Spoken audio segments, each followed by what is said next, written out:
Hi guys, তোমরা কেমন ভাবে সাজাও, কতটা দূর থেকে ভিডিওটা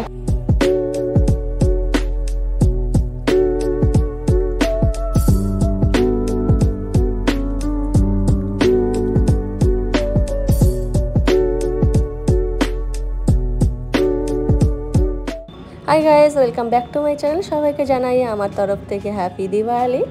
আমি ছোটোবেলা থেকেই দেখে এসেছি দীপাবলি মানেই বাড়িতে প্রদীপ মোমবাতি দিয়ে পুরো বাড়িকে সাজানো হয়, লাইট দিয়ে সাজানো হয়। মোমবাতি ধরানোর কাজটা আমার ভীষণই পছন্দের ছোটোবেলা থেকেই। চারিদিকে মোমবাতির আলোতে ঝলমল করবে, খুব ভালো লাগে দেখতে। পুরোটা তো দেখানো সম্ভব না, যতটা সম্ভব হচ্ছে দেখিয়ে দিচ্ছি তোমাদেরকে। এখন আমি সিঁড়ির যে মোমবাতিগুলো ধরিয়েছিলাম সেগুলো দেখালাম। এরপরে আমি যাচ্ছি ব্যালকনিতে, ব্যালকনির যে মোমবাতি যেগুলো ধরাচ্ছি সেগুলোও দেখাচ্ছি তোমাদেরকে।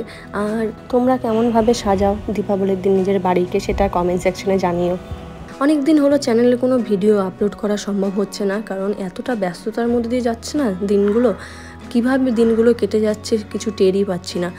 চেষ্টা করব এখন থেকে মাঝে মধ্যেই ভিডিও আপলোড করার, কারণ রোজ দিন তো সম্ভব হবে না, কিন্তু মাঝে মধ্যে চেষ্টা করব আপলোড করার।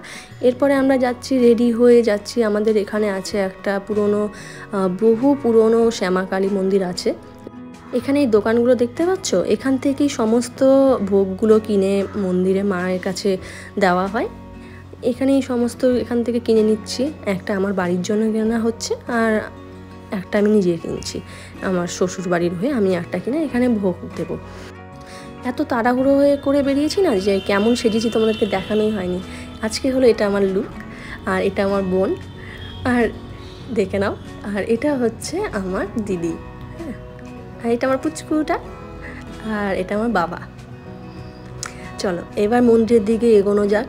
এটা যাচ্ছে তোমার বাইরের দিকটা, যেখানে শিবলিঙ্গ স্থাপন করা হয়েছে। এখানে অনেকে পুজো দিচ্ছে এসে। আর এটা হচ্ছে আমাদের সেই পুরনো মন্দির। দেখো ভীষণ সুন্দর করে সাজিয়েছে। এখনও সাজানোর কাজ কমপ্লিট হয়নি, এখনও সাজানো চলছে। তোমরা দেখো ভীষণ সুন্দর করে সাজিয়েছে। এত ভিড় ছিল যে আমি সামনে যেতেই পারছিলাম না। এবার দেখো তোমরা এই জায়গাটা দেখতে পাচ্ছ, এখানে সমস্ত যে আমরা ভোগগুলো কিনলাম সেগুলো এখানে দেওয়া হয়। তারপরে এখান থেকেই এরা আবার যার যেটা ভোগ সেটা তাদেরকে রিটার্ন করে দেয়। আগে কি হতো, আগে আমি অনেক বছর পর এখানে পুজোটা দিলাম, প্রায় 5 বছর পর। আগে যেদিন দিতাম তার পরের দিন সকালবেলা এসে কালেক্ট করতে হতো এই জায়গা থেকে। এবার দেখলাম যে সাথে সাথেই তারা দিয়ে দিচ্ছে। দেখো এইখানেও সবাই পুজো দিচ্ছে এসে। এখানে যে এত ঠাকুর দেখতে পাচ্ছ না, ছোট ছোট, এই সমস্ত ঠাকুর দেখো কত ঠাকুর। আমি সমস্তটা নিতেও পারিনি।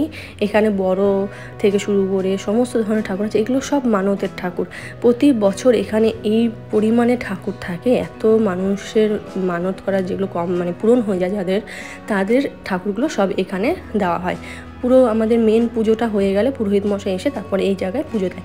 আমি অতটা জায়গা জুড়ে থাকে যে আমি পুরোটা নিতেই পারিনি, অনেক ঠাকুর থাকে। আর এখানে দেওয়া হয়, বলি দেওয়া হয়। এই জিনিসটা আমার একদমই পছন্দ হয় না, কিন্তু কি করা যাবে। চলো দেখতে দেখতে সমস্ত ঠাকুর দেখা হয়ে গেল। রাস্তায় যেতে যেতে আরেকটা প্যান্ডেল এটা পড়েছে এখানেও ঢুকে যাচ্ছি। দেখো তোমরা, বেশ সুন্দরই সাজিয়েছে, পুরো হোয়াইটের উপর করেছিল থিমটা। দেখো এখানকার ঠাকুরটাও বেশ সুন্দর করেছিল।